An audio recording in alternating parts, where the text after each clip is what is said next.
Para dar inicio a este evento, voy a invitar al congresista Alejandro Muñante Barrios para que nos pueda dirigir sus palabras de apertura. Lo recibimos con fuertes aplausos.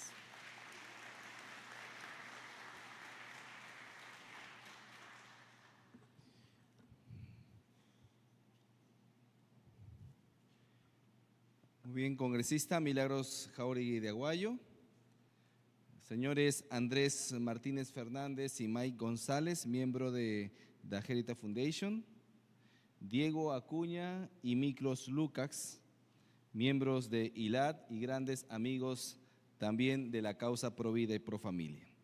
Y a todos los presentes que se han dado cita el día de hoy a esta magna sala Raúl Porras Barrenechea del Congreso de la República. Les doy a cada uno de ustedes la más cordial bienvenida. En un tiempo de engaño universal, decir la verdad se ha convertido en un acto revolucionario, lo dijo George Orwell. Y todos los que estamos aquí en esta mañana estamos realmente llevando a cabo un acto de una verdadera contrarrevolución, porque estamos reunidos en la Asamblea de la Democracia, en donde todas las voces se unen, unas más altisonantes que otras, pero esta vez estamos más que nunca para hablar de la verdad. Y la verdad, estimados amigos, es absoluta, no relativa. Los valores universales, absolutos y no relativos. Nuestro amor por las familias, por nuestras familias y por nuestro país es un amor absoluto, no relativo. Y me refiero a esto porque el relativismo moral de los últimos tiempos nos ha hecho creer que todo depende de nuestra percepción, de la forma como lo veamos. Pero sabemos que eso no es así. El pasto es verde, el sol sale de día. Uno lo crea así o no. No depende de nuestra percepción, depende de la ciencia, de la evidencia y de la verdad. Esa verdad que tanto intentan callar, diciendo, por ejemplo, que el sexo no se compone solo de hombre y mujer, sino que bajo la ideología de género intentan convencernos de la múltiple paleta de elecciones que tenemos. Pero eso, estimados amigos, no es lo peor, pues al fin y al cabo, libre albedrío tenemos. Lo peor de todo es la instrumentalización del Estado para lograr la aplicación de políticas públicas infestadas de mentira, en donde la ideología de género es solo una de ellas, pues también tenemos al marxismo, que intenta dividirnos y polarizar, como dice la citada frase, divide y reinarás. En efecto, quienes disfrutan de esta división, de hacernos dudar de la ciencia, del conocimiento, de nuestra libertad para elegir nuestro propio proyecto de vida, ¿no son acaso aquellos que reciben millones por instruir el neomarxismo cultural que divide a hombres y mujeres al mismo estilo de pobres versus ricos? Pero he aquí una sociedad despierta que claramente identifica cuando se habla de progresismo. En realidad estamos hablando de degeneración. Y cuando se dice que hemos despertado, en realidad, o cuando los woke dicen que han despertado, en realidad es estar dormidos.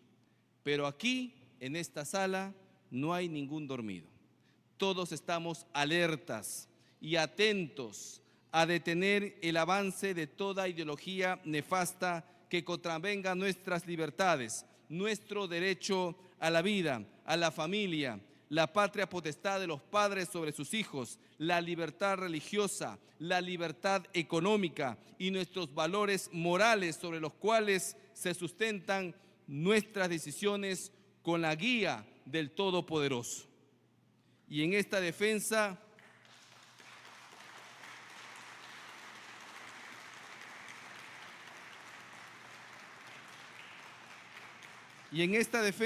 precisamente muchos conocen las personas con quien tengo el honor de compartir esta mesa. Andrés Martínez Fernández y May González, miembros del reconocido think tank de Heritage Foundation, además de la congresista de mi bancada, que ya ustedes conocen, Milagros Aguayo, que están dando la batalla cultural, igualmente a mis dos amigos, Miklos Lucas y Diego Acuña. Es para mí realmente un honor poder dar por inaugurado esta primera conferencia Perú Grande otra vez. ¿Cuántos lo creen? ¿Ah?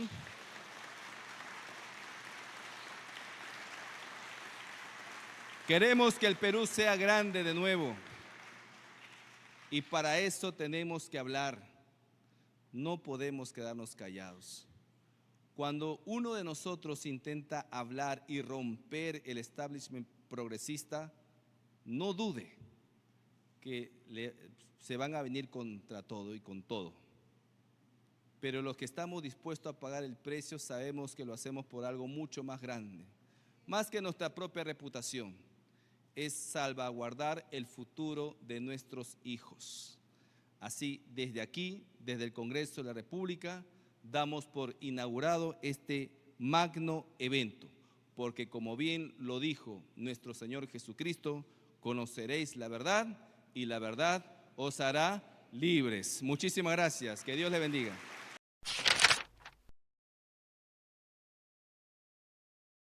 Queremos saludar la presencia del congresista, representante de todos los peruanos en el exterior, el ingeniero Ceballos.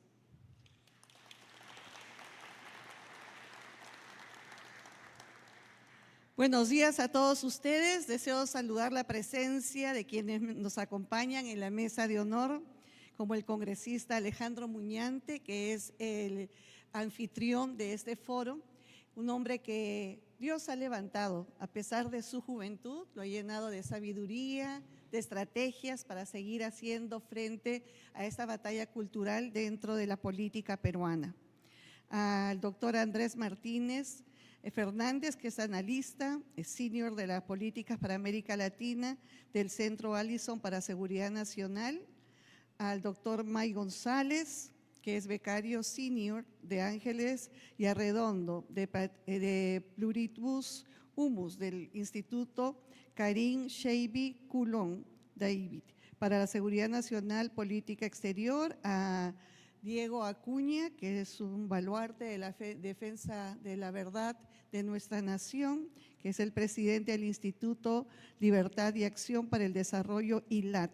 Y al doctor Miklos Lucas de Pereni, director del programa de Prolíderes y Relaciones Internacionales del Instituto Libertad y Acción para el Desarrollo, ILAT, conferencista internacional, defensor de la vida, la familia y del ser humano.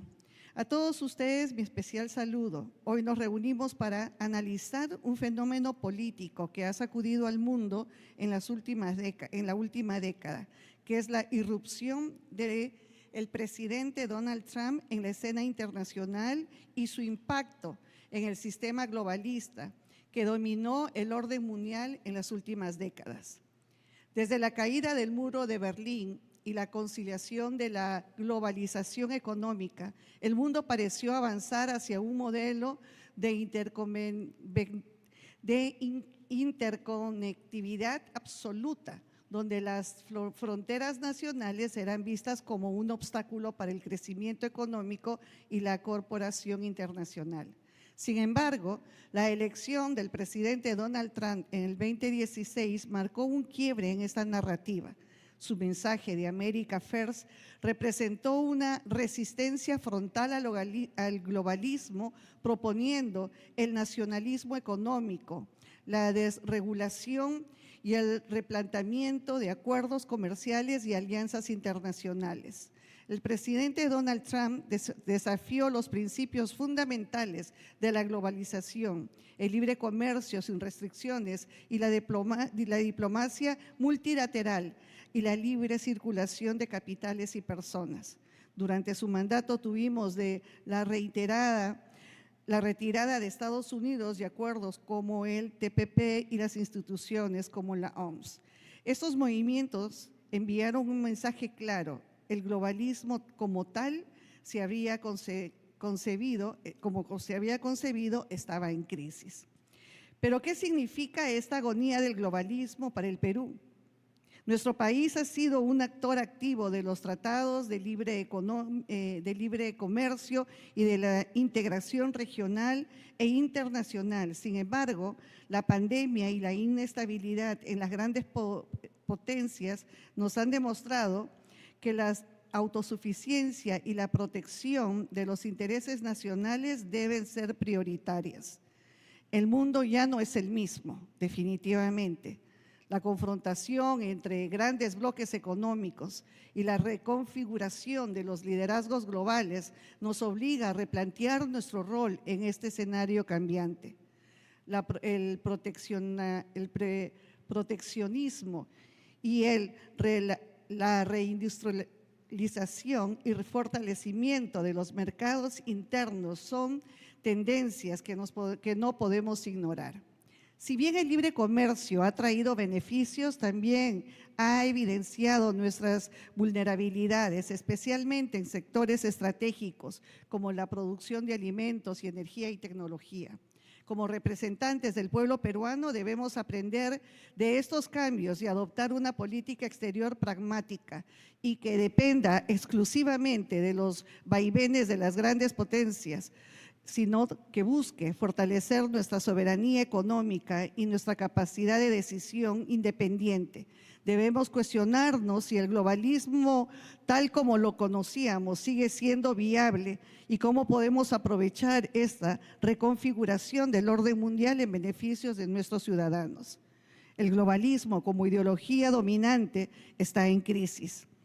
La pregunta que nos queda por responder es: ¿y el Perú está preparado para enfrentar este nuevo mundo con las estrategias claras y firmes? No podemos quedarnos con los brazos cruzados mientras las reglas del juego cambian. Es momento de actuar, de pensar en el Perú primero y de trabajar por un muro donde nuestra nación sea protagonista y no solamente espectadora de la historia. Nuestro futuro tiene que ser claro. Una de los ataques fundamentales que ha tenido este globalismo y que gracias a Dios con la presidencia del presidente Donald Trump se ha paralizado, es la destrucción al ser humano. Ellos lo que han querido hacer, y el target de ellos, es destruir al ser humano en sí. Nos tratan sin ningún tipo de valor, creen que la vida del ser humano no vale nada, por eso es la promoción del aborto, el asesinar a personas que no se pueden defender, el asesinar a personas donde ni siquiera se puede escuchar el llanto ni el gemir de dolor, el asesinato más cruel que se hace en silencio y que cada día va avanzando. También atacan directamente a nuestros niños para pervertir la mente de ellos, para hacerlos quemar etapas, para hacerlos experimentar satisfacciones que neurológicamente no están preparados. Destruir la infancia, la pureza, destruir la inocencia, es quebrar al ser humano adulto, porque crecerán literalmente con una incapacidad de poder amar y de poder desarrollarse como todos nosotros hemos tenido la oportunidad.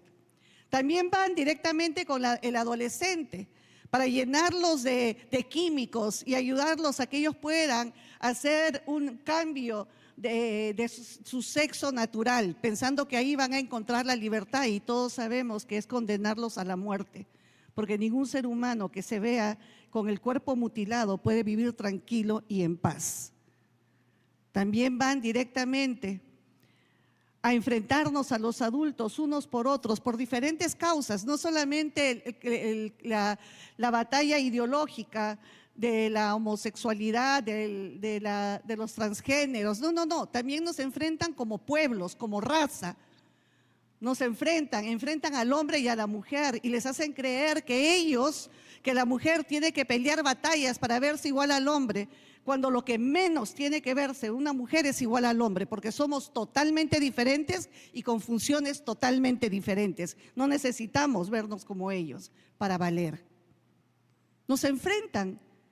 Entonces la humanidad entera está siendo atacada, al más vulnerable y los adultos haciéndolos enfrentarse todo el tiempo, y al anciano haciéndole creer que es un acto heroico quitarse la vida para dejar a los jóvenes surgir en este mundo, que ya ellos ya vivieron, que ya cumplieron una etapa de sus vidas y que deberían heroicamente decidir por la eutanasia. Gracias a Dios, en el Perú nada de eso es legal. Gracias a Dios tenemos leyes que van de acuerdo a nuestra Constitución, y el bebé que está en el vientre de una madre, el concebido, tiene derecho a vivir. Tiene derecho a vivir, según nuestra Carta Magna. Y sobre la ley que hemos hecho, esa ley reafirma que el bebé, el ser humano en desarrollo, tiene derecho a la vida y a cuanto todo le acontece. Hemos hecho como bancada dentro de nuestro periodo, hemos hecho una batalla directa. Hemos quitado el lenguaje inclusivo de todos los textos escolares y de los documentos del gobierno, aunque muchos de ellos todavía no obedecen la ley que fue publicada ya en el peruano. Hemos hecho muchas leyes que protegen a nuestra nación de toda esta influencia que va directamente con la creación de Dios, que es el ser humano. Muchísimas gracias.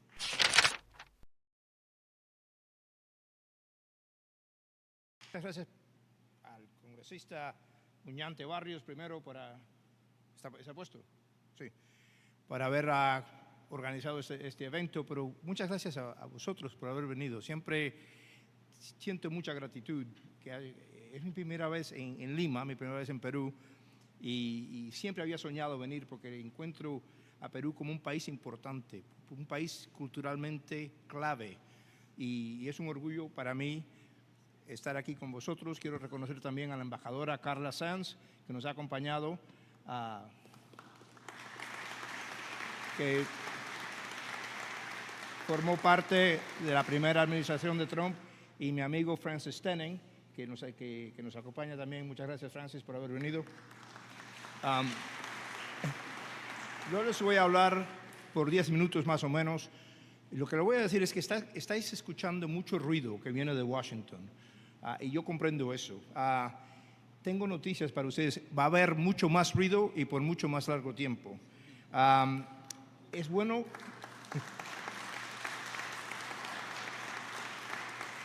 Es bueno que comprendáis lo que sucede en mi país, y no estoy aquí para dar ningún consejo.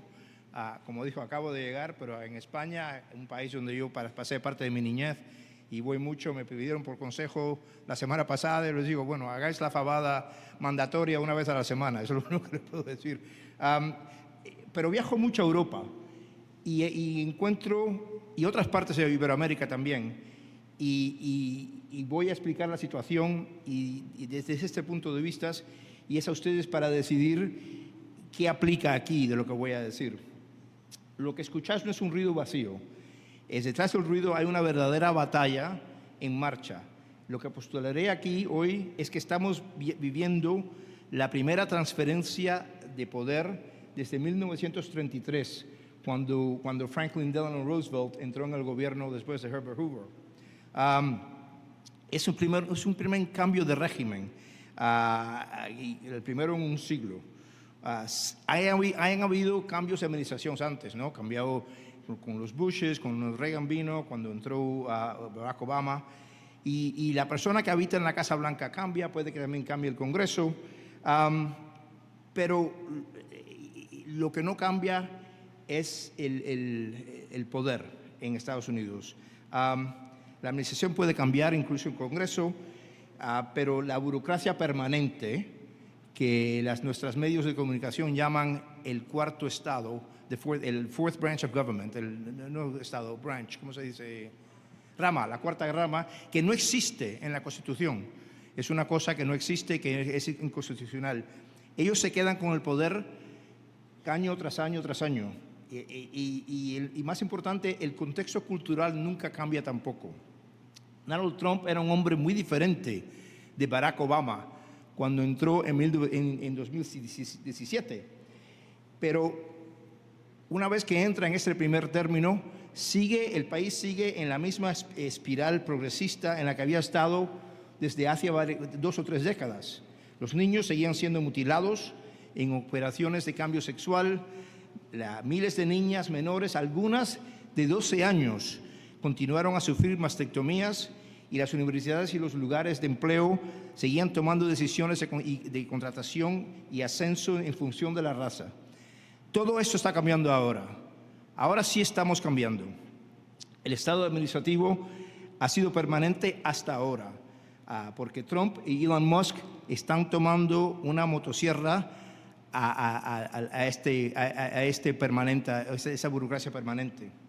Trump ha emitido, estoy contando, 83 órdenes ejecutivas hasta ahora en sus primeros 50 días de poder, lo que quiere decir que va a superar el récord que fue establecido por FDR, por Franklin Delano Roosevelt, de 99 órdenes ejecutivas en sus primeros 100 días. Y estas órdenes ejecutivas están cambiando el panorama regulatorio y el panorama cultural del país, de manera que para mí me llena de esperanza. Por ejemplo, una orden ejecutiva que acaba de emitir este mes el presidente exige que los líderes de agencias y departamentos revisen todas las regulaciones para asegurarse de que sean coherentes con la ley. Imagínense ustedes, la primera vez que un presidente dice las regulaciones tienen que ser coherentes con la ley y que no impongan un alto costo económico al país. Se pide a las agencias que utilicen su discreción de aplicación para despriorizar las acciones que excedan las autoridades legales de los poderes constitucionales. Me olvidé cuando empecé a hablaros de pedirles perdón, como estoy machacando mi lengua maternal, el castellano, es que no la uso diariamente desde hace 50 años, pero perdón, y trataremos de seguir. Entonces, estas órdenes ejecutivas han dejado en claro que las iniciativas, también una cosa importantísima, que las iniciativas de diversidad, equidad e inclusión ya no serán toleradas en la fuerza laboral federal, en los contratistas, que es un alto, eso es como 18 o 20% del PNIB, y en las escuelas que reciben dinero, las universidades que reciben dinero de los contribuyentes, y serán desalentadas también en el sector privado. Otra orden ejecutiva deja claro una cosa que el gobierno nunca debió haber tenido que hacer claro, que hay 2 sexos, un hombre y una mujer. Que tenga el gobierno que explicar esto en una orden ejecutiva explica en el momento en que estamos.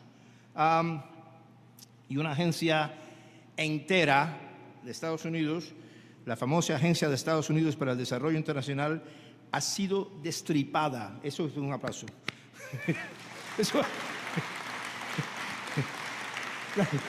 La aducción. La administración está despidiendo a los burócratas y actuará para controlar los que queden. Es un cambio enorme. Lo que está pasando es una transformación nacional, y puede que yo sea un hombre que viene del futuro, como dijo Pancho, aquí estás, y esté hablando del que acabo de salir de una máquina del futuro y que esté hablando de lo que tal vez pueda pasar aquí. Como en todas las transformaciones de esta estirpe, hay ganadores y perdedores. Los ganadores yo propongo que son los americanos, el pueblo americano. Los perdedores son la gente que viven conmigo en los suburbios afuera de Washington, que están llorando literalmente en sus vasos de Chardonnay, en sus copas de Chardonnay, porque le están quitando, porque pensaba que iban a estar ahí en perpetuity. perpetuar y no va a pasar. Pero ahora quiero terminar, yo creo que ya, no, todavía tengo, no he llegado a 10 minutos todavía. ¿Por qué hace tanto hincapié Donald Trump en estos asuntos culturales? Porque muchas de sus órdenes ejecutivas han tenido que ver con el sexo, la raza, y esto, ¿por qué llamamos dos características biológicas al sexo y la raza? ¿Por qué lo llamamos asuntos culturales? Lo voy a explicar muy fácilmente, porque la izquierda, desde hace ya 40, 50 años, se dio cuenta que el obrero, la clase proletariada, no eran buenos revolucionarios, no querían luchar. Es una cosa que Gramsci comprendió muy bien, que Mariátegui, se dice aquí, ¿no? Mariátegui, comprendió muy bien, uno de los grandes explicadores de Gramsci, el otro en Latinoamérica, el otro fue Ernesto Laclau, en Argentina, pero Mariátegui lo comprendió muy bien. El obrero quería mejores condiciones de trabajo, quería una semana de 5 días, quería un día laboral de 8 horas, pero no quería derribar el sistema, ¿no? Era patriótico, amaba a su mujer, amaba la propiedad privada, no tenía mucha propiedad privada, pero quería más, no quería dársela al Estado. Entonces, los intelectuales marxistas dijeron, vamos a hacer en las razas y en los sexos el agente revolucionario. ¿Por qué? Porque son inmutables. Yo mismo nací rico en la isla de Cuba. Cuando salimos de Cuba fuimos tan pobres que comí en un comedor público en España y ahora vivo bien. Entonces uno puede cambiar. Lo que no se puede cambiar es la raza, el origen nacional y Newsbreak, el sexo, tampoco se puede cambiar. Entonces los izquierdistas pusieron a la raza y es por eso que Trump está haciendo tanto hincapié en estas cuestiones culturales. Tiene que ver con la libertad del país. Primero, es muy buena política en un país que decimos 50-50, 50-50, que todo el país está dividido en el medio. Esas son cuestiones que son 80-20. Si uno le pregunta a los americanos, las encuestas lo demuestran. Si un hombre debe participar en deportes con niñas, 80% dicen, pues absolutamente no, que es una locura. O si un hombre puede estar en los vestuarios de mujeres, o en un baño con mi hija de 13 años, el americano dice, no, esto es una locura. Pero la izquierda se mantiene en esto, porque lo acabo de explicar yo, porque esos son las realidades, la materia prima de la nueva revolución. Yo no comprendo Perú, pero quiero comprender. Pero lo que me ha chocado bastante en las últimas 24 horas que he estado aquí es lo que tenemos en común. Yo me doy cuenta que tenemos un enemigo común y que podemos, si no, tal vez aplicar las mismas medidas que están operando en Estados Unidos, se pueden aplicar porque el tejido social es diferente, pero podéis ver lo que estamos haciendo y ver lo que se puede aplicar aquí en el contexto peruano. Y pues nosotros podemos ver, porque aquí, seguro, cuando yo voy a España, en España o en Hungría, que voy mucho, no hay muchas razas. Entonces lo que usan es la teoría de género. Cuando voy a Guatemala, utilizan el indigenismo, no utilizan las teorías de género. Yo no comprendo lo que se utiliza aquí en Perú, pero sí sé que se está utilizando algo, porque la izquierda es la misma en todo el mundo. Aquí os voy a dejar, no quiero dar mucha pala porque tenéis aquí un ponente muy bueno, mi compañero de trabajo, Andrés, y muchas gracias por haber venido. Y si hay un periodo de preguntas y respuestas, que podemos seguir hablando. Muchas gracias.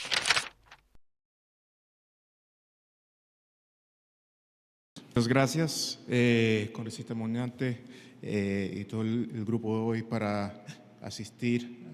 Y es un placer estar acá en Lima. Yo tengo una conexión especial con Perú. Como Mike, tengo orígenes cubanos. Mi papá nació en Cuba y se fue cuando era joven con mis abuelos después de la revolución. Cuando llegó a poder Castro a destruir el país. Mi abuelo estaba trabajando en ese momento para una empresa de Estados Unidos en Cuba y les ayudaron a buscar dónde más pueden estar, donde puede trabajar con la empresa, seguir apoyándoles. Y en ese momento estaban también acá en Perú. Entonces, después de tener que huir de su país, los recibieron acá, mi familia, mis abuelos y mi papá, donde vivieron 10 años en Miraflores. Entonces, yo tengo un vínculo muy especial y una apreciación para Perú. Y me parece que también es una historia que nos recuerda de las consecuencias de perder estas luchas y lo que busca la izquierda destructiva implementar, no tan solo en Cuba, pero en otros países, incluso en Perú y en Estados Unidos. Es una agenda que destruye vidas y fortunas, familias. Lo hemos visto más recientemente en Venezuela, pero hasta en los casos de Estados Unidos hemos visto también un movimiento, como Mike ha resaltado, hacia esas mismas ideas que acaban con las oportunidades económicas, los valores tradicionales y fundamentales que han permitido un crecimiento, una prosperidad, una libertad que hemos disfrutado a lo largo de los años. Pero igual se quiere acabar con eso, hay quienes quieren acabar con eso, pero como hemos visto con las elecciones recientemente en Estados Unidos, el pueblo se ha despertado y dicho que no más, que vamos a preservar nuestra cultura, nuestras instituciones, nuestros valores y avanzar eso en nuestro gobierno, hacer que eso se refleja en el gobierno. Como Mike bien ha dicho, hemos visto muchos cambios y mucho ruido. Hemos escuchado desde Washington, en particular con el tema de la política exterior. Se está viendo unos cambios con el USAID y otros cambios dramáticos, ¿no? Que en realidad buscan hacer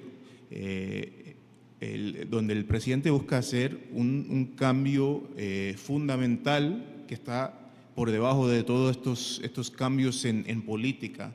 Y ese cambio fundamental es restaurar a los intereses de Estados Unidos y del pueblo de Estados Unidos como el enfoque del gobierno de Estados Unidos y sus acciones. No es una idea radical, es algo que debe haber sido el caso, pero lamentablemente a lo largo de los años las instituciones del gobierno y las instituciones que los apoyan y que son apoyados han desviado ese enfoque para enfocarse más en proteger a sus propios intereses, los intereses de unos élites globales y también de una izquierda radical, convirtiendo a estas entidades en una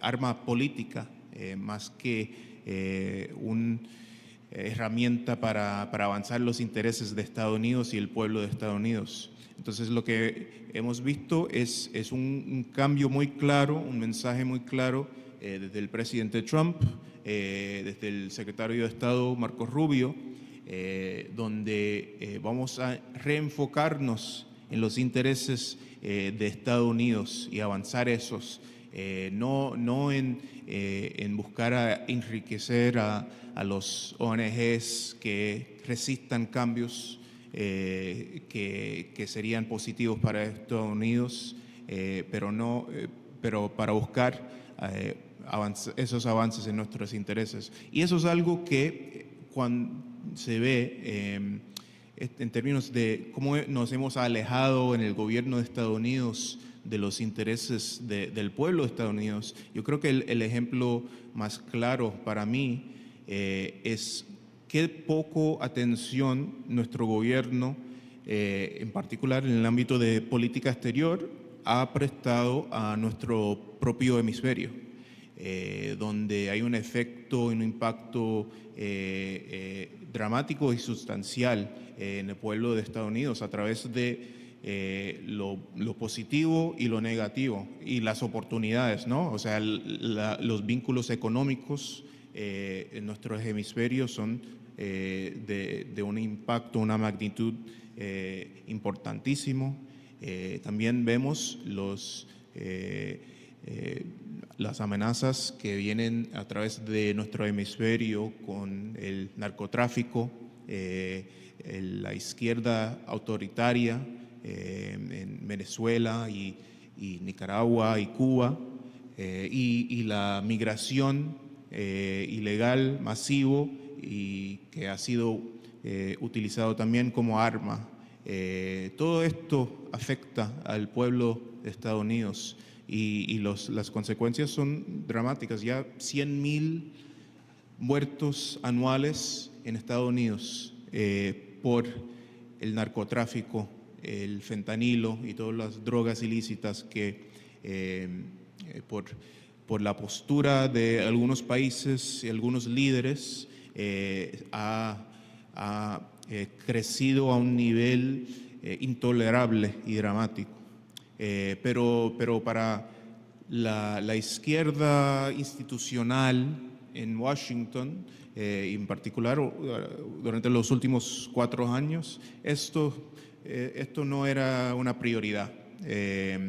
Estaban más interesados en buscar a avanzar temas que alinean con los ONGs y organizaciones multilaterales que buscan implementar cambios al agenda de energético, que buscan limitar el crecimiento a través de regulaciones para el llamado cambio climático, estrangulando economías, buscando implementar agendas sociales que nos llevan a enfrentamientos con nuestra propia cultura, la cultura tradicional que ha permitido un crecimiento y una estabilidad en el mundo occidente.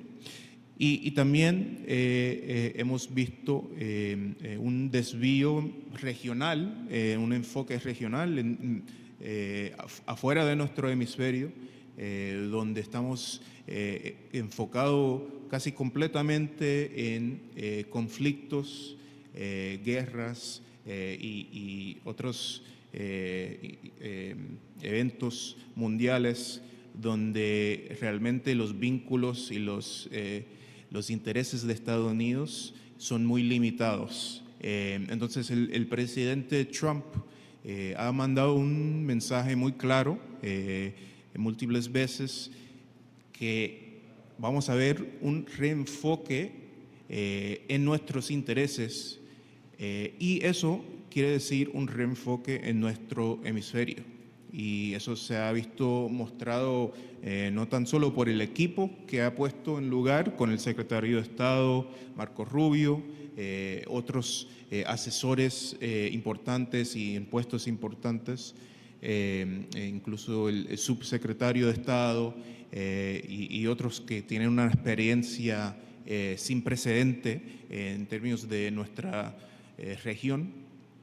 Y también hasta con los mensajes que el presidente Trump mismo está mandando a países en nuestra región, con el tema de Panamá siendo uno de los primeros que abordó el presidente Trump, incluso aún antes de llegar a ser presidente.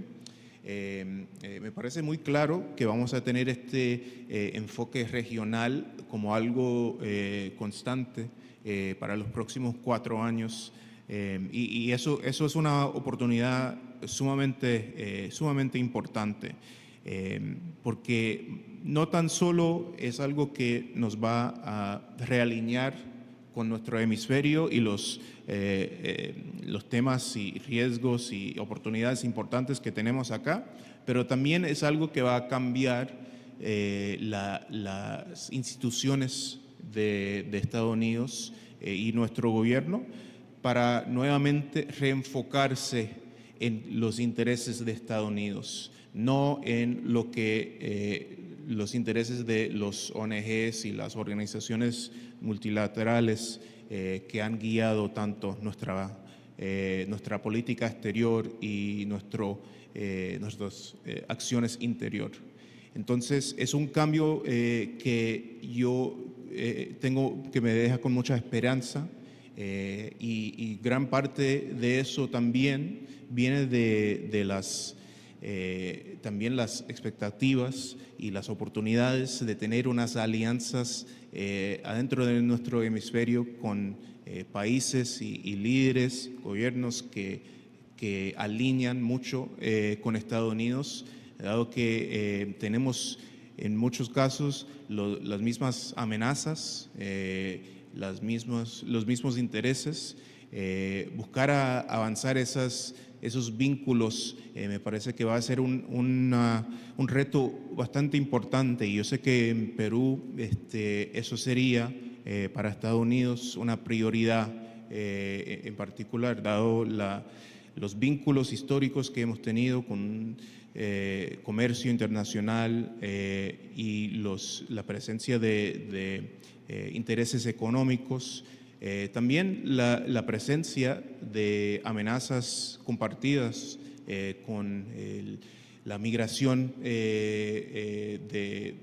ilegal, el trata de personas, el tren de Aragua, el narcotráfico, todo esto siendo amenazas compartidas que tenemos, también con amenazas desde afuera del hemisferio, con Irán, China, donde también tenemos que trabajar conjuntamente para restaurar una soberanía hemisférico, y ahí yo veo muchas oportunidades para avanzar en esa agenda con Perú también.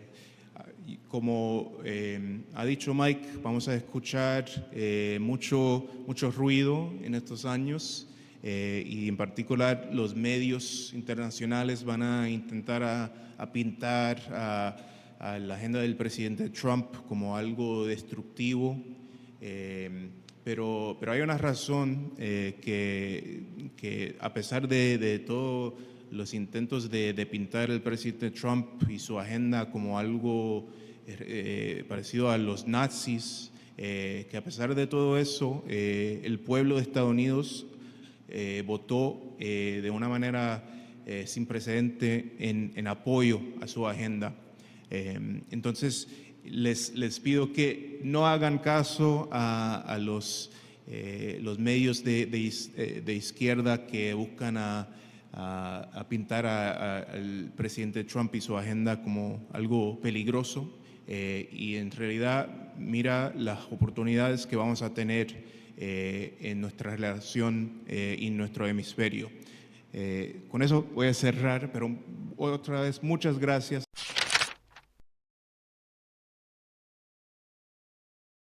Gracias al despacho del congresista Muñante, más que una autoridad para nosotros en este tiempo histórico tan extraordinario, un aliado en la defensa de ciertos valores. Gracias a Milagro Jáuregui de Aguayo también por estar en la mesa, las autoridades, los distinguidísimos invitados, Andrés Martínez Fernández, Mike González del Heritage Foundation, un norte a seguir para nosotros desde ILAT, un ejemplo de institución, probablemente la más importante del mundo en algunos valores que nos convocan y que guían nuestra actividad en la defensa de vida, familia, libertad y propiedad, como todos ustedes seguramente sabrán. Bien, Donald Trump. Generalmente estamos acostumbrados a hablar de Donald Trump desde la óptica política, el fenómeno político que indudablemente es Donald Trump. Pero hay un tema en el cual no se hace una pausa y que yo quiero aprovechar esta ocasión para un poco compartir con ustedes el foco de esta participación que he preparado, que es el cambio que a raíz del fenómeno político de Donald Trump se suscita en la prensa, que es innegable que desde la primera vez, 2017, 2021, 2015 en realidad, y tengo algunos videos que he traído para ustedes, muy cortitos, no vayan a pensar que es algo extenso, que uno va viendo y que van a dejar constancia de cómo se comienza a vivir un cambio que es fundamental y del cual el Perú no es ajeno. Se va expandiendo a lo largo de todo el continente, todo el eje americano, este cambio en la prensa. Entonces, el fenómeno político de Donald Trump y cómo eso se traduce en un cambio efectista en la prensa. En el 2017 comienza este develamiento, ¿no? Quitarle la careta a los medios progresistas en esta confrontación que desde la campaña presidencial tiene Donald Trump con diversos medios de comunicación. Creo que no es necesario dar los nombres, todos sabemos cuáles son. Por supuesto que una vez llegado al poder, también hay que decirlo, no estuvo exento de excesos. El presidente Trump, recuerdo vívidamente un intercambio con Jim Acosta de CNN, que producto de eso perdió las credenciales, luego de un proceso judicial las recuperó para ingresar a la Casa Blanca. Pero también hay algo que se atreve a hacer Donald Trump y que aquí se ha comenzado a hacer puntualmente, Rafael López Aliaga lo ha comenzado a hacer, y yo saludo eso, que es atreverse a perder el miedo a querellar y a demandar a los periodistas que tú consideras que te han difamado. Porque la libertad de prensa no es decir lo que se te ocurre ese día, sin importar cuán injurioso y ofensivo puede ser. Es decir, yo esta noche a las 7, que salgo al aire, yo no puedo decir, en mi opinión, Alejandro Muñante es un narcotraficante, porque tengo la libertad de prensa de hacerlo, que me respalda. No. Entonces tú puedes decir en un confín de libertad de expresión, pero te atienes a que te demanden también. Con 95% de la prensa en manos del progresismo, eso era impensado, tener una autoridad importante que se atreviera a demandar, a cuestionar, a llevarlo a los tribunales, a judicializar la actividad en prensa. Entonces, para ilustrar con un ejemplo muy concreto que fue emblemático en su momento, que data de agosto del 2015, en un debate presidencial de las primarias, del proceso de las primarias de los republicanos, organizado por Fox News, quiero pedir al cuerpo técnico que proceda con el primer video, por favor, de ahí lo vamos a comentar. You may have heard that there was a dust-up involving yours truly and presidential contender Donald Trump. You've called women you don't like fat pigs, dogs, slobs, and disgusting animals. Your Twitter account... Only Rosie O'Donnell. The fact is, she asked me a very inappropriate question. She should really be apologizing to me. You want to know the truth. You could see there was blood coming out of her eyes, blood coming out of her wherever. I said, you know, how much of this do you take? I have zero respect for Megyn Kelly. I don't think she's very good at what she does. I think she's highly overrated. Trump, who is the front runner, will not apologize. And I certainly will not apologize for doing good journalism. Firing off a series of negative late-night tweets about Fox News anchor and Republican debate co-moderator Megyn Kelly, retweeting a comment calling her a bimbo. On Tuesday, Fox News chairman Roger Ailes demanding an apology from Trump. It's a very small element in my life, Megyn Kelly. I don't care about Megyn Kelly, but no, I would not apologize. She should probably apologize to me, but I just don't care. But Fox News has had enough, pulling the interview after Trump ridiculed its political coverage and its anchor Megyn Kelly yet again, calling Kelly a lightweight on Twitter Tuesday. Bizarre, because I became the story. He was so very focused on me that I became the story, and you know, you never want to be the story when you're a news person. You want to be covering the story. So it was truly like an Alice through the looking glass experience. A showdown that didn't happen. Trump and co-moderator Megyn Kelly remaining civil after their epic battle at the first debate. Mr. Trump, hi. Hello. How you doing? Nice to be with you, Megyn. Great to have you here. You're looking well. You're looking As well. are you. If Trump is a sexual predator, then it's a big story. You are fascinated with sex and you don't care about public policy. Me? Now, that's Really? what I get out of watching you tonight. You know what, Mr. Speaker, I'm not fascinated by sex, but I am fascinated by the protection of women and understanding what we're getting in the Oval Office. Bien, Megyn Kelly dijo ahí, Megyn Kelly, para los que no la conozcan, en ese momento, incluso para los que puedan saber quién es, en ese momento, para contextualizar un poquito más específicamente, era probablemente la persona en televisión más poderosa, mujer con toda seguridad la más poderosa. Y si metemos ahí probablemente a Bill O'Reilly, uno que otro, 2 o 3 poderosas del país, de todos los Estados Unidos. Entonces no es cualquier periodista con la que estabas peleando, ¿no? Fíjense lo que dijo al final. Sí me interesan las mujeres y cómo se les puede dañar a las mujeres. Fast forward a 2024 y vamos con el segundo video. I believe President Trump is going to win in November. I previously disclosed he will have my vote, and I am now one of the people who will walk over broken glass to make sure I cast my vote. And I know I won't be alone. I think now you are going to see formerly blue states rush to pull the lever for Donald Trump. I thought it was bad before tonight, and I think my fellow Americans will understand how important it is to send a message loud and clear to the people who want to change our country that we won't allow it, that we are not going to lose sight of one another. We're not going to continue trying to ruin each other, end each other. That's not how we want to live. I believe President Trump is going to win in November. Este es un caso I previously disclosed. Emblemático, por eso lo he puesto, hubieron otros casos así. Vamos a hacer esto un poquito más interactivo, si me lo permiten. ¿Qué cambió? Agosto del 2015, esto fue tras el atentado en Butler, Pensilvania, a la vida del presidente Trump. ¿Qué cambió? ¿Alguien? ¿Por qué de odiar a Trump abiertamente dice por quién va a votar y obviamente en ese aval se está llamando a votar por Trump? ¿Qué es distinto? ¿Cuál? ¿Temas económicos nada más? ¿Impuestos? ¿Cómo? Batalla cultural, algo de eso tiene que ver. No me van a decir que en menos de una década la tasa de impuestos se tornó tan intolerable para ella que ahora vota por Trump abiertamente y pide el voto. El tamaño del Estado. ¿No? Cambió lo que ella decía en el primer video que la fascinaba, la protección de las mujeres, entre otras cosas. Cambió la demostración de los excesos del progresismo que controlaba la prensa y permitía y avalaba ese discurso desde la prensa que se tornó en esos excesos que sabemos todos los que seguimos esto. Y aprovecho para felicitarlos por estar acá, porque estar acá, ustedes nos dan la esperanza para seguir en esta batalla en la que tenemos que estar todos juntos, no solamente otros, ni los que están en la prensa. Porque si ustedes están acá se han dado cuenta que dejárselo al otro no es suficiente y que el inmiscuimiento personal es inevitable para vencer como hemos comenzado a hacer. ¿No es verdad?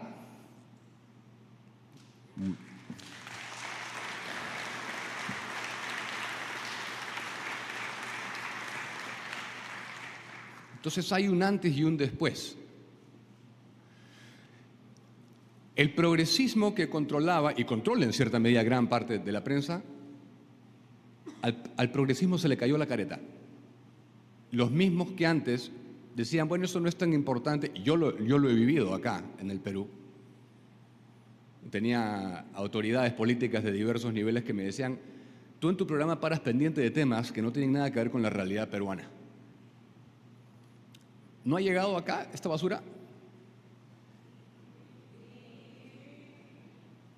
¿No han visto lo que hemos reportado todos estos años? Acá mi buen amigo Pancho de Piero nos reportó lo que sucede en algunos colegios, lo que sucede en las universidades.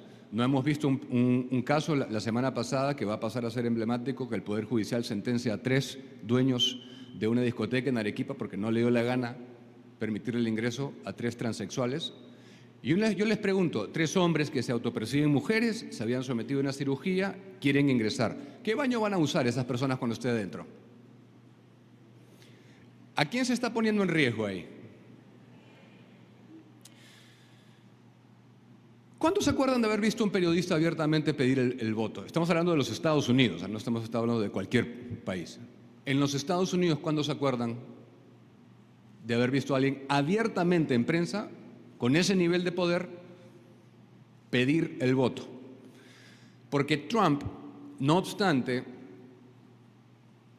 que puede ser criticable en muchos aspectos, como sus formas y todo, constituye un freno. Los que hemos apoyado a Trump y considerábamos que era una oportunidad para que se reencauce moralmente a Occidente, lo hemos apoyado no por todo, porque sea un cheque en blanco integral de todo lo que hace, sino porque constituía un freno y una reversión de esta serie de políticas públicas que conducen a la locura, a la pérdida del sentido común. Y eso es lo que pasó desde la prensa.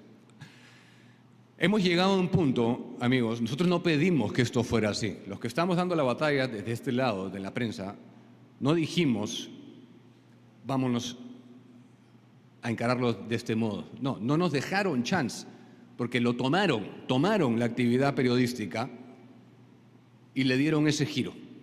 Vamos con el tercer video, por favor. And that's why, you know, it's information war. We're at war. I'm not a media guy. I'm not a journalist. I've never done journalism in my life. I didn't go to journalism school. This is an information war. And that's why, you know, Esto es guerra de la información.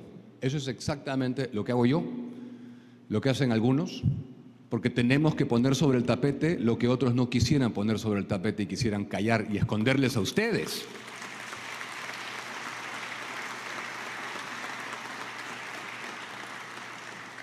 Si yo no demuestro en algo que es de profundo interés nuestro las consecuencias de la mutilación de genitales, del sometimiento a cirugías carniceras, que algún día tendrían que ser recordadas como lo fue Joseph Mengele durante el régimen nazi, ¿quién lo va a decir? Uno de los reportajes más virales que hemos hecho, que tiene más de 4 millones de reproducciones ya, es la serie de testimonios de personas arrepentidas de haberse sometido a una cirugía de reasignación de sexo. ¿Eso lo va a decir la prensa progresista? ¿Va a mostrar las consecuencias en niños de esto? Entonces, Trump no obstante que es el presidente de los Estados Unidos, es una esperanza también para toda la región, y el momentum de que él haya llegado al poder hay que utilizarlo también aquí en el Perú. A diferencia de su primer mandato, está haciendo una serie de cosas, como explicó Mike, por disposición de órdenes ejecutivas que vendría a ser traducido a decreto supremo, que la Constitución le confiere al presidente, porque ya no va a dejar que se lo coma el Deep State, el Estado profundo. Y algunas de esas, gran parte de esas, tienen que ver con la defensa del ser humano. No todas fueron materias de economía. No, Trump está defendiendo a los niños, está defendiendo los espacios de las mujeres, y en eso tenemos que persistir y hacer una causa común. Pero aparte, Trump ha sido el primer líder, importante al menos, en entender la importancia de la prensa digital, el poder de la prensa digital, la prensa que no controlan las corporaciones globalistas, porque muchas cosas se le pueden criticar tal vez al presidente Trump, pero de que está claro con el globalismo, creo que todos podríamos estar de acuerdo en que Trump tiene clara la agenda progresista globalista. Su postura con la Unión Europea lo demuestra. Esta postura de que siempre Estados Unidos tenga que dar más que el otro, que asumir más que el otro, que sea dispar, que nosotros nos gastemos los presupuestos en ideología de género y todo, y que la guerra la pague otro. Fuertísimos intereses detrás. El fenómeno de Donald Trump en la prensa ha puesto en evidencia también que Hollywood ya no decide una elección. El fenómeno de Donald Trump ha dado a conocer al pueblo norteamericano y al mundo el poder de los shows independientes. Joe Rogan le valió unos votos importantísimos, porque recordemos que Trump no ha ganado solamente el colegio electoral, sino ganó el voto popular, lo cual probablemente hubiera sido impensado algunos meses antes. Nadie esperó, me incluyo, que Trump ganara la elección popular. ¿Por qué ganó la elección popular? ¿Qué cambió para que le sustraiga al lado de los demócratas 13 millones de votos? Es toda esta agenda progresista y en dónde deriva, y que la gente ya vio cómo termina. No es tema de impuestos, no es economía, no es ni siquiera reducción del Estado, no es, eso obviamente es importante, pero no es ese la explicación del éxito del fenómeno de Trump arrollador en esta segunda oportunidad. Joe Rogan pudo más que Oprah, que Jennifer López, que George Clooney, que Selena Gómez, que todos. Y en el Perú les anuncio algo, en el 2026 va a ser igual. En el 2026 va a ser igual. Y estamos ganando terreno. ¿Por qué está, en lo personal, les hablo de mi programa, por qué está teniendo este nivel de éxito de Edición Especial? A días de cumplir 12 meses, estamos en 65,000 suscriptores solo en YouTube. ¿Por qué? Porque la gente ya no está buscando netamente que le des la información ya la sabe. La información, ya ustedes para cuando sintonizan, ya la saben. Ustedes quieren ver la postura que tiene el conductor y el periodista respecto a la información y que sepan que el filtro es a través de la defensa de ciertas ideas, no negociables, que son vida, familia, libertad y propiedad, entre otras, pero esas son las cuatro madres. Este va a ser uno de los espacios que va a decidir la elección. Me atrevo a decirlo así de claro y asegurárselos sin un ápice de duda. En el 2026, quien entienda esto tendrá una muy buena probabilidad de ser electo presidente. Entonces, ese cambio en la naturaleza de la prensa para mí se origina con Donald Trump. Y esto que les comentaba desde el globalismo, no voy a entrar en mucho detalle de esto, ¿no? Pero Trump y la Unión Europea, Zelensky, su postura con China, todas las agendas del globalismo yo creo que las tiene muy claras, y esto es una agenda que trasciende largamente solo los Estados Unidos. El Perú también tiene que dejarse de estar sometido a organismos supranacionales que violentan contra nuestra soberanía nacional. Hoy en día, o somos soberanistas o somos globalistas. Y espero que seamos lo segundo. Entonces, cierro diciendo que esta es una gran oportunidad, el fenómeno del presidente Trump, amigos, para seguir consolidando el frente continental, no solamente nacional. Aquí viene creciendo mucho, lo hemos visto el sábado que tuvimos el evento con Danan y Miklos, gente que venía desde lugares impensados, que antes no llegábamos, cumpliendo este ciclo de 5 años en lo personal. Éramos 2 gatos hablando de esto, nos tildaban de loquitos, nos tildaban de extremistas, pero podemos caminar y masticar chicle al mismo tiempo. Me refiero a que los grandes problemas nacionales del Perú se pueden solucionar sin descuidar esto. En el momento que descuidemos la batalla cultural, regresaremos a foja cero, todo lo avanzado se echará a perder. Por eso hago votos, rezo, pido que entre un gobierno en el 2026 que tenga estos temas muy claros y que trabaje en verdad. Gracias.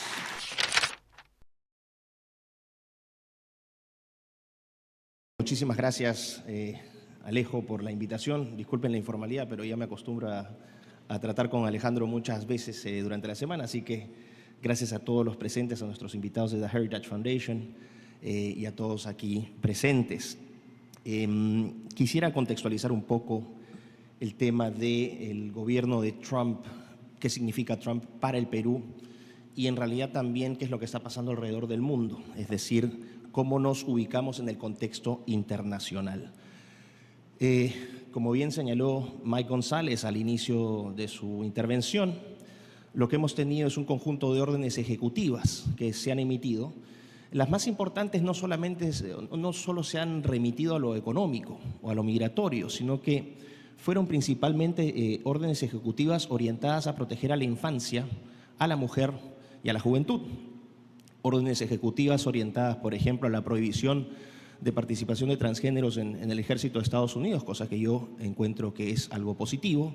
La prohibición en la participación de hombres que se sienten mujeres en deportes de mujeres, el detener este adoctrinamiento criminal en las escuelas públicas y privadas con la ideología de género y la educación sexual, que no es otra cosa que tratar de desvirtuar la sexualidad y la identidad de los niños.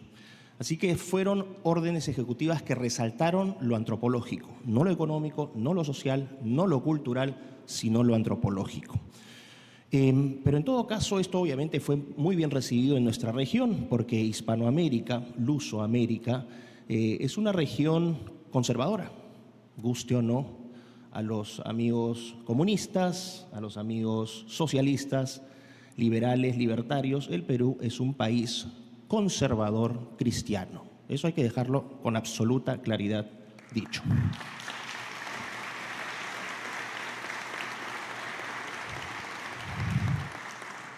Y en este contexto es lo que señalaba Diego, la importancia de una elección que se avecina el próximo año, que va a ser crucial para el país. Pero quería dar, como les decía, un poco de contexto. ¿Qué significa, más allá de lo antropológico, el gobierno de Trump en los Estados Unidos? Hay que poner en balance la relación que tiene Estados Unidos con América Latina, o más bien dicho, Hispanoamérica. Somos una región relativamente importante para Estados Unidos en términos internacionales. De los, vamos a decir, aproximadamente una cuarta parte del comercio internacional de ese país tiene que ver con nuestra región, desde México hasta la Tierra del Fuego. Los principales socios comerciales de Estados Unidos son México, principalmente. Tenemos a Brasil en segundo lugar, Colombia, tercero. Cuarto lugar es Chile y quinto Perú. Esto es en materia económica. Largamente México es el que más espacio tiene, aproximadamente un 75-80% de todo el comercio con la región. Brasil segundo por una importancia geopolítica, y Chile, Colombia y Perú tienen una participación importante. Curiosamente, estos son de los pocos países que tienen un tratado de libre comercio con los Estados Unidos. Esto obviamente tiene un impacto en ese comercio, principalmente en lo referido a minerales. Y en el caso de nuestro país, plata, cobre, zinc, algo de litio, eso sería lo que aportamos a los Estados Unidos. Pero esto es en lo económico. En lo geopolítico, el Perú por lo menos y Chile ya dejan de ser tan importantes. A México, Brasil y Colombia se les suma Venezuela y Cuba. Venezuela por temas obviamente geopolíticos, la influencia de Rusia, por ejemplo, la potencial influencia de China, en el caso de Cuba también, es decir, hay un elemento de contención política importante. Pero lo que hemos visto en la región, y esto es para poner un poco, ¿no?, el contexto general, es que la participación de China, no solamente en lo económico, sino también en lo político, en lo cultural, ha ido aumentando en nuestra región. En Sudamérica, el único país que tiene a Estados Unidos como principal socio comercial es Colombia. El resto de países, estaríamos hablando de Ecuador y Paraguay, tienen una balanza intermedia entre China y los Estados Unidos. Y de ahí, todos los demás países de Sudamérica, su principal socio comercial es China. En el caso de Centroamérica, sigue siendo los Estados Unidos. México fue y seguirá siendo el principal socio comercial de Estados Unidos. Pero en el resto de la región, en Sudamérica por lo menos, es China. Y tenemos dos elementos importantes ahora. El tema del Canal de Panamá, que ha sido un elemento de contención, y para el caso particular de nuestro país, el puerto de Chancay. Chancay es algo clave. Chancay es una inversión de 3.600 millones de dólares, 60% lo aporta COSCO, la compañía estatal china, 40% es de Volcan, o Volcan como dicen algunos, pero es una inversión que trasciende lo económico. Va a ser una puerta de entrada del Pacífico Sur hacia China, que acorta los días de transporte marítimo más o menos 10, comparado con el Canal de Panamá, si consideramos el cruce del canal desde el Atlántico o el Caribe hacia el Pacífico. Así que eso no solamente va a implicar un enorme comercio, va a crecer el comercio, va a aumentar el comercio, por eso es que también se está construyendo este aeropuerto tan grande que tenemos aquí. Lo que no se construye es o lo que no se ensancha es la Morales Duárez, así que no sabemos cómo vamos a llegar al aeropuerto. Bueno, pero el Perú está proyectándose hacia un crecimiento económico muy importante. La economía peruana es una de las pocas economías de la región que tiene una proyección de crecimiento positiva. Pero este crecimiento viene con un precio. Es un crecimiento que se asocia sobre todo a la influencia china. De hecho, el China tiene una gran influencia en el Perú. Para nuestros visitantes, los chifas van a ser el primer síntoma, ¿no? Estos restaurantes de fusión, comida chino-peruana. Pero también se dice por ahí, dice la leyenda popular, que 1 de cada 6 o 7 peruanos tiene un gen chino dando vueltas por ahí. Esto significa que después de Estados Unidos somos el país que acoge a la segunda colonia china más grande de América. Y esto también tiene una importancia enorme para los Estados Unidos. Somos un país medianamente importante para Estados Unidos. Con Chancay vamos a ser un poco más importantes, porque Chancay no solamente podría ser utilizado como puerto, sino también habría algún tipo de preocupación justificada, pienso yo, con respecto al uso de este puerto con fines militares, probablemente en algún momento. Así que esto nos va a poner un poquito más en el foco de atención de los Estados Unidos. Y esto nos abre el espacio a algo más grande. ¿Qué pasa con respecto a la región, Estados Unidos y el mundo actual? Hay algo de lo cual no se ha hablado mucho, que creo que merece una enorme atención, quizás la más importante, que es esta revolución de inteligencia artificial, a la cual mencionó hace poco J.D. Vance en Múnich y también en París, donde Estados Unidos está llevando a cabo una revolución de la inteligencia artificial. Han convocado a Elon Musk, ¿no? Se ha creado el Department of Government Efficiency o Departamento de Eficiencia Gubernamental, DOGE, y a la par de DOGE, con este propósito de eliminar, como diría Milei, la grasa del Estado, la burocracia, el fourth estate, para hacerlo más eficiente, ¿no? O el cuarto estado, como decía Mike. También lo que tenemos es un proyecto privado que está llevándose a cabo, que es Stargate. Y aquí participan Bansoft, Oracle, Nvidia, Microsoft, grandes empresas tecnológicas que están llevando a cabo el mismo proyecto, un proyecto similar de infraestructura tecnológica, pero con fondos privados. Entonces tenemos DOGE, que es pública, que vence o que acaba el 4 de julio de 2026. Se tiene pensado que termine este proyecto, y el trabajo que están haciendo los privados con Stargate. Ahora, ¿por qué digo que esto es de suma importancia? Porque efectivamente hay una burocracia estatal muy grande en los Estados Unidos, ha sido un cáncer en ese país. USAID ha sido, ¿no?, la cereza del pastel, pero también podría ser la punta del iceberg, porque en términos de presupuesto, USAID solamente corresponde a menos del 1% del presupuesto de los Estados Unidos. ¿Cuánto dinero se habrá desperdiciado en otras iniciativas y en otros paquetes? Así que eso, vamos a decir, de alguna manera justifica, ¿no?, una mayor eficiencia, transparencia en el aparato público de los Estados Unidos con estos sistemas de inteligencia artificial. Pero acá hay un problema. Poca gente entiende qué significa ser gobernado por algoritmos. Y cuando uno estudia un poco el tema de la inteligencia artificial, el mundo de los algoritmos no parece ser tan atractivo. Piensen en el caso de China. China tiene operando desde hace algunos años un sistema de crédito económico y social que está, vamos a decir, sustentado por infraestructura de inteligencia artificial, cámaras de reconocimiento. Todo se ha digitalizado y automatizado en los celulares. Los celulares son tu DNI, son tu billetera, son tu pase, tu fuente de noticias, tu fuente de chat, pero absolutamente todo está siendo vigilado por el Estado, todo.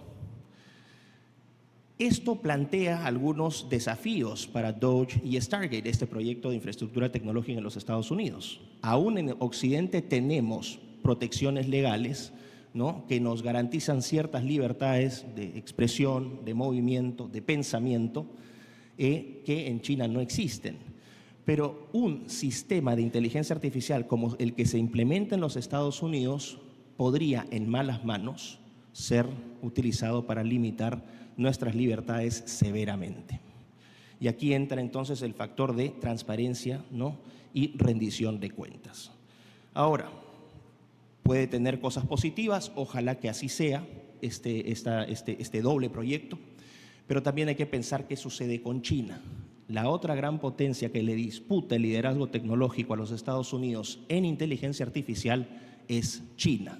Y cuando hablamos de inteligencia artificial hablamos de un conjunto de tecnologías. No es una sola, estamos hablando de reconocimiento facial o reconocimiento de imágenes, procesamiento del lenguaje natural, cuando usan, ¿no?, traductores, ChatGPT, drones, automóviles autónomos, algoritmos financieros.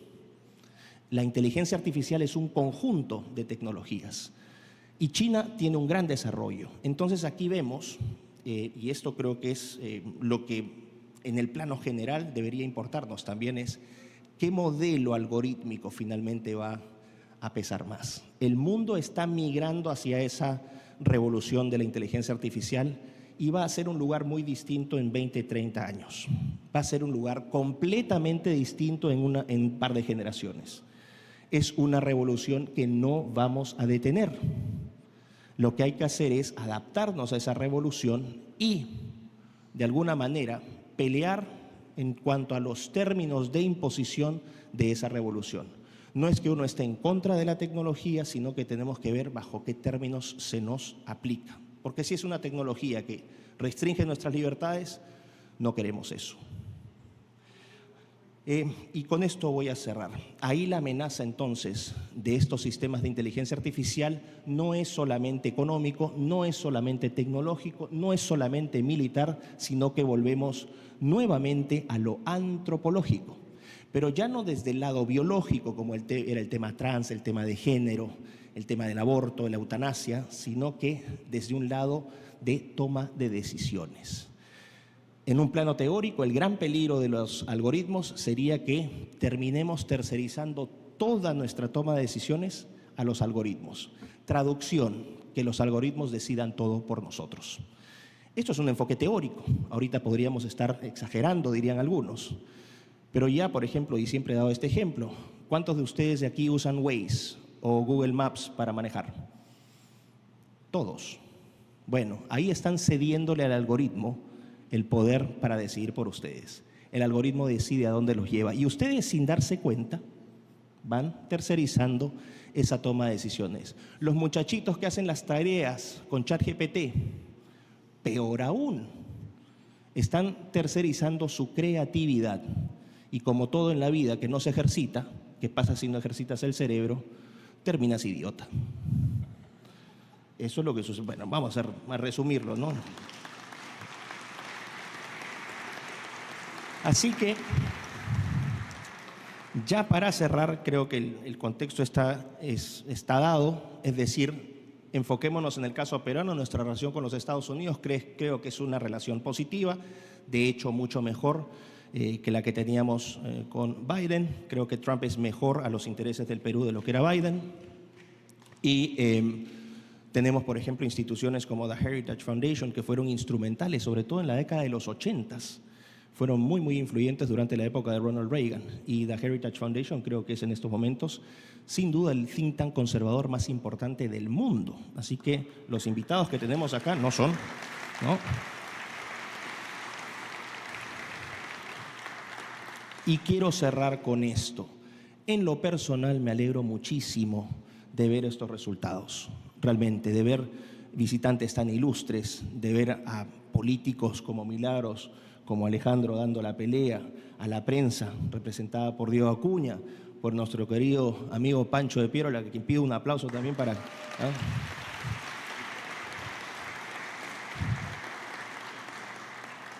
También un reconocimiento especial a un medio al cual no se le está prestando la atención que debería, que va a ser instrumental para las elecciones próximas, que es Betel Radio y Televisión.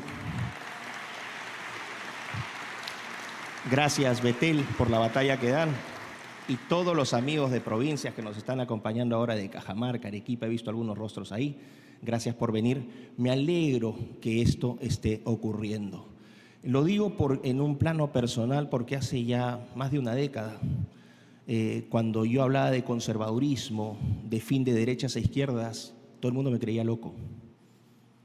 Y cuando tuve la oportunidad de conocer al gran maestro Roger Scruton, el gran filósofo conservador de quien fui discípulo, traer el pensamiento conservador acá al Perú, empezar a difundirlo, cuando todavía existía esta dicotomía liberal marxista, que era tan pobre y que no representaba a las mayorías.